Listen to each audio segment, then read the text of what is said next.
Hi guys, welcome back to the channel. I just actually recorded this video which I thought was going to be me showing you guys selling off my team and what I could buy with it using players that are going into a long winter break because of the dip in price.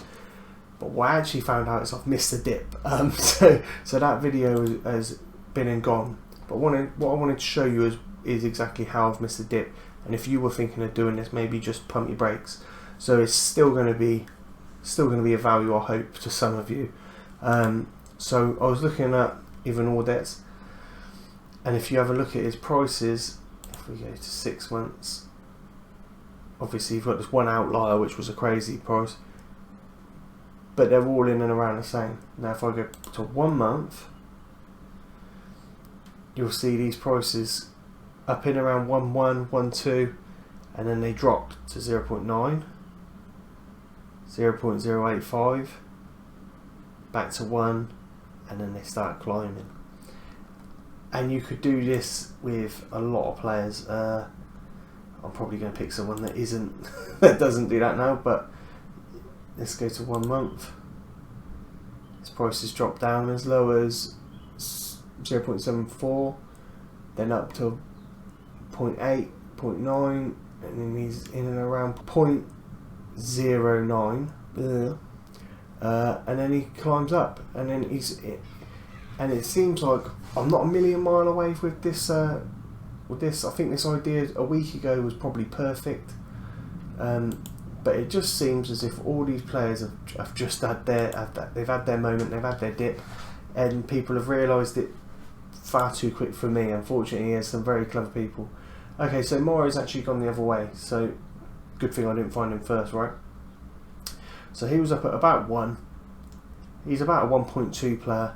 So this is why I wanted to do it, because if I could pick him up for, say, this price, I'll be happy, because in 2 months' time, he's going to go back up to 0.1, 0.12-ish, which means the Ethereum, which I'm not hitting with my team at the minute, I'm having a real bad time hitting the thresholds.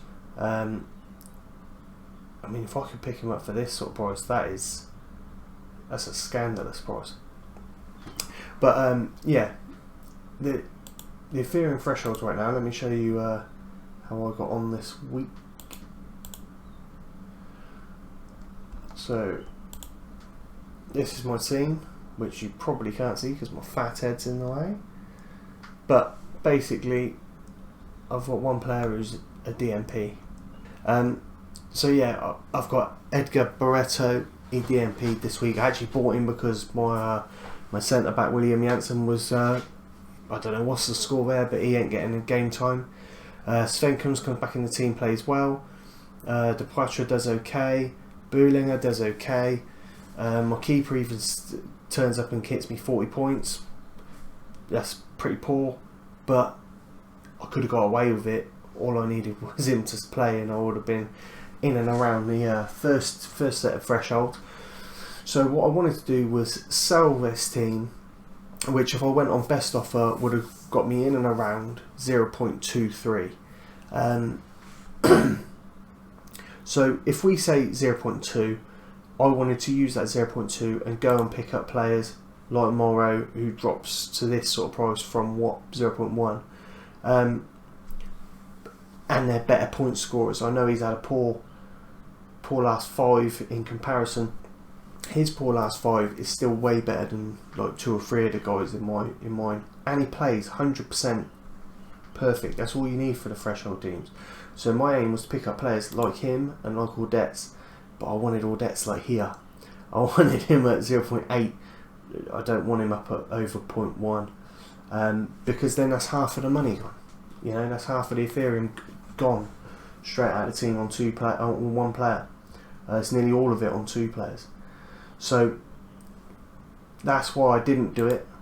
I will be sticking with my team now. I did look into the J League and the MLS, but it's this times 10. Every player is just, you can see the dip, the prices, they dip and they're back up.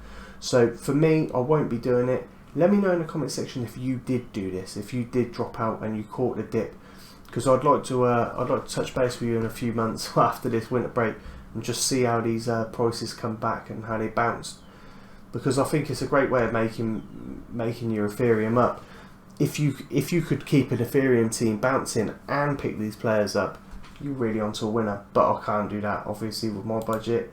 But yeah, I really appreciate it. So I know this one's a little bit short, but I didn't want to waste your time going through the hassle. Like the first video was something like 15 minutes, and at the end of it, nothing changed, and I thought that's a bit of a waste of time. But at least you still get to see my thought process, hopefully, and I've shown you a couple of players where you can see that the price has dipped and why we're not doing it.